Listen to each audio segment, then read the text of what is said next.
क्या बार है यौवन की, जैसे पानी में आग लग गई हो। भूल गए उस दिन की हार? नहीं भूला, इसीलिए तो यहाँ आया हूँ उस दिन का फैसला करने। तुम भी अकेली हो, मैं भी अकेला हूँ। आज पंजा लड़ा लो तो मजा आ जाए।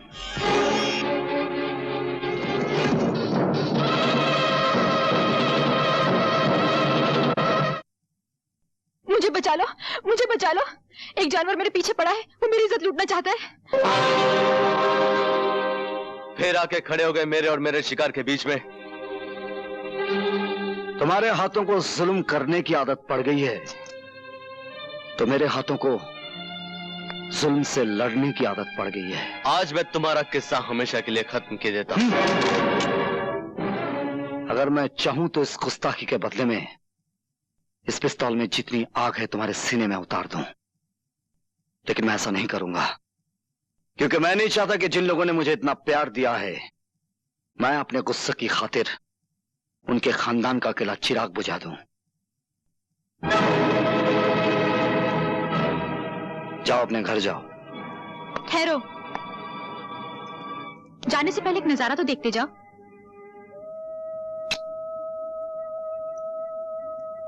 ये वो चीज है जिसके लिए तुम हमेशा तड़पोगे, लेकिन कभी पा नहीं सकोगे।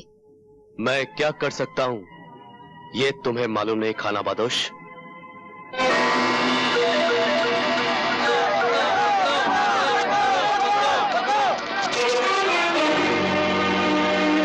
हट जाओ मेरे रास्ते से, नहीं तो एक एक को भून के रख दूंगा।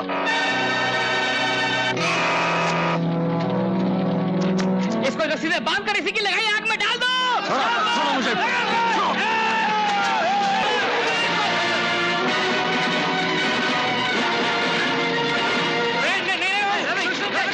हमारी बस्ती को आग लगाई है। मैं तुम लोगों से वादा करता हूं, मैं अपने हाथों से बस्ती बना दूंगा।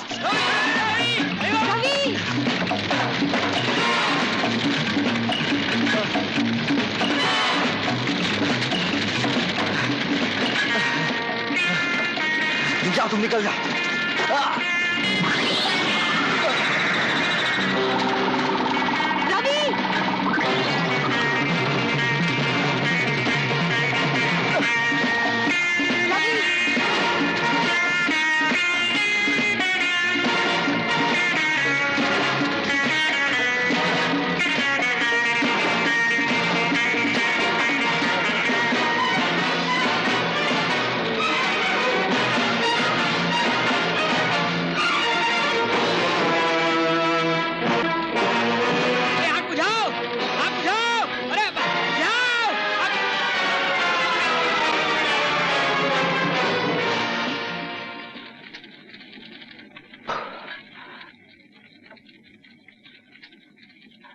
चलो, आग कम हो गई। अभी कहाँ कम हुई, अभी तो आग लगी है। क्या मतलब?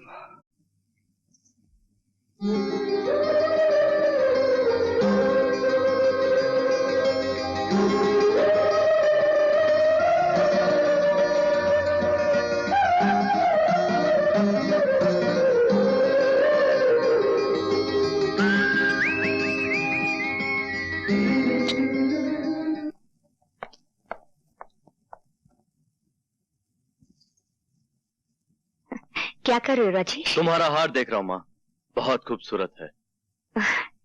ये हमारे खानदान का 9 लाख हार है। पहले इसे मेरी सास ने पहना, अब मैंने पहन रखा हुआ है, आगे चलकर हमारी बहू पहनेगी। ये क्या कर रहे हो राजेश? इसे लेकर कहाँ चल रही है? तुम्हारी बहू के गले में डालने के लिए। तुम इतने गिर गए हो कि आज तुम्हारा हाथ माँ की गर्दन तक पहुँच गया। जो आदमी नजरों से गिरा दिया गया हो, उसे क्या मालूम उसके हाथ क्या कर रहे हैं और पांव कहाँ जा रहे हैं। राजेश सुनो। शक्ति सिंह, जेल से कब छूटे? मैं जेल से छूटा नहीं, जेल तोड़ कर आया हूं। जितने दिन मैं वहां रहा, तुम्हारी तस्वीर को गले लगाता रहा, उसे चूमता रहा,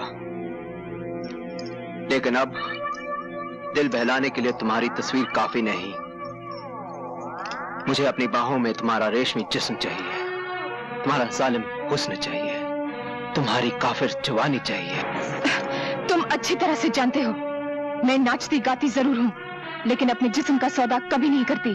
सौदा नहीं करती तो ना सही, खैरात ही दे दो। मैं भूखा जरूर आया हूं यहाँ, लेकिन भूखा जाऊंगा नहीं। बहुत हो गया तुम्हारी बदतमीजी का तमाशा। मैं बर्दाश्त नहीं कर सकता कि किसी मर्द का हाथ एक कमजोर औरत पर उठे, चाहे वो औरत बेश्या ही क्यों ना हो। सुन लो दोस्त, तुम वैश्य के जीने पर तो चढ़कर खुद आए थे, लेकिन जाओगे 4 कंधों पर सवार होकर।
गाड़ी स्टार्ट करो, चलो।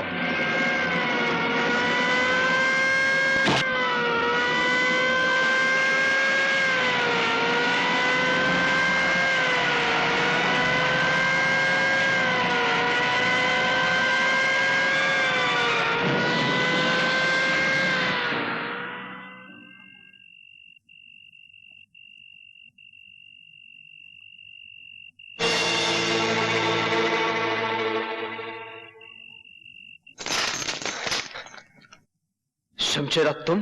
हाँ, उस दिन जेल में जो हमारा तुम्हारा मुकदमा शुरू हुआ था, मैं चाहता हूं कि आज उसका फैसला हो जाए। तुम्हारे सामने बंदूकें भी पड़ी हैं और तलवारें भी, जो चाहे हथियार उठा सकते हो। नहीं शमशेरा नहीं, तुमने अभी अभी मेरी जान बचाई है पुलिस से।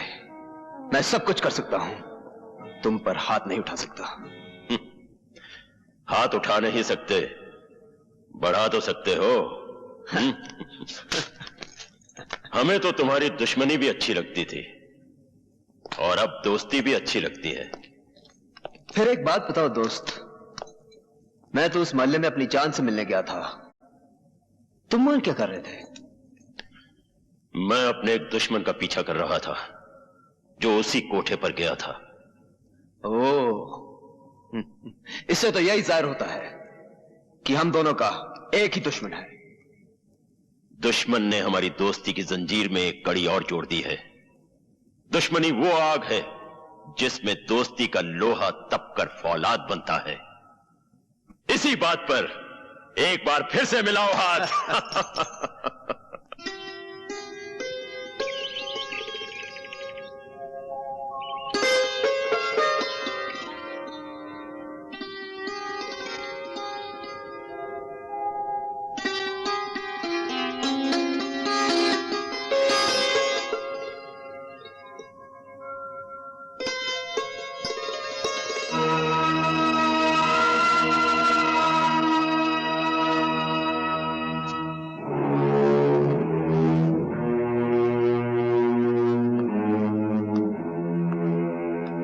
जरा सुनिए,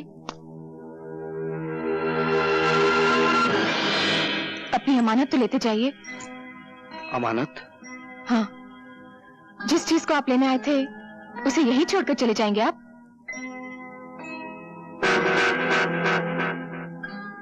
ये हार जो आप वापस कर रही हैं, इसकी कीमत जानती हैं आप? जानती हूँ, लेकिन इस हार की कीमत आपकी मुलाकात से बहुत कम है। कल रात जब मैंने आपको मुझ जैसी तवाइफ को बचाने के लिए लड़ते हुए देखा, तो पता चला कि शैतानों की दुनिया में आप जैसे इंसान भी बसते हैं।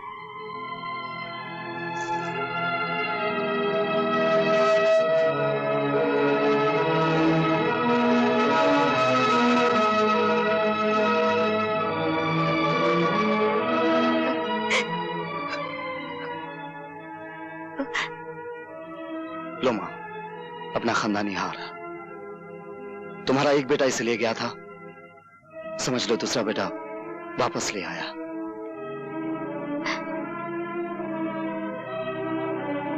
हार तो तुम ले आए हो,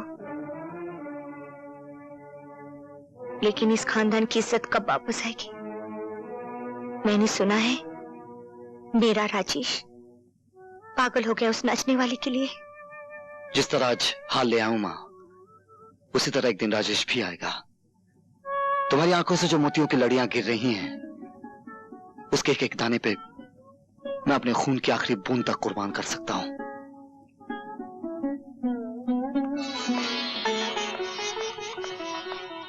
भगवान, आज मैं जिंदगी में पहली बार तुम्हारी मंदिर की सीढ़ियां चढ़कर आई हूं।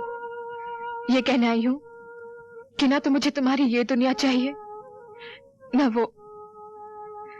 न आसमान पे बिखरे हुए तारे चाहिए, और न जमीन के नीचे दबे हुए खजाने। चाहिए तो बस यही चाहिए, मुझे उस बाजार से उठा लो जिसे आज तक मैं अपनी मां की गोद समझती आई हूं, और मेरे सर पर वो आंचल डाल दो जो एक कोठे वाली को घर वाली बना सकता है।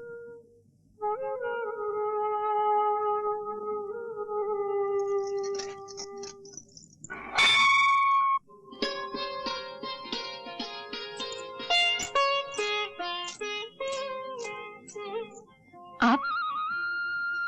तुम्हारे लिए एक छोटी सी भेंट लाया हूं, इसे कबूल कर लोगी तो समझूंगा मेरे जीवन को अर्थ मिल गया है। जीवन का अर्थ ही तो ढूंढने आई थी आज मैं मंदिर में। मुझे नहीं मालूम था कि देने वाले के हाथ इतने बड़े हैं कि भीख मांगने वालों की झोलियां छोटी पड़ जाती हैं। इसे घर जाकर खोलना। समझ लो मैं जो लाया हूं वो एक सपना है, पूर्णिमा की पिघलती हुई चांदनी का बना हुआ।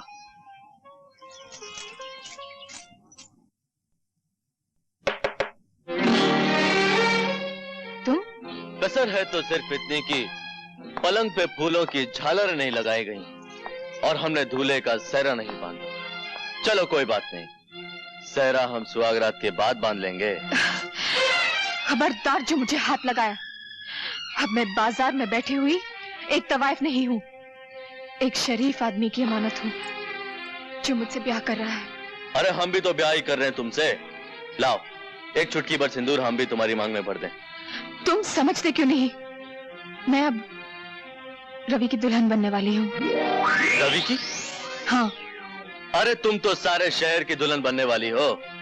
किसी एक की बन भी जाओगी तो कितने दिन बनी रहोगी? हर रोज दरवाजे के बाहर एक नई बारात खड़ी होगी और सबसे पहले मेरी बारात आएगी।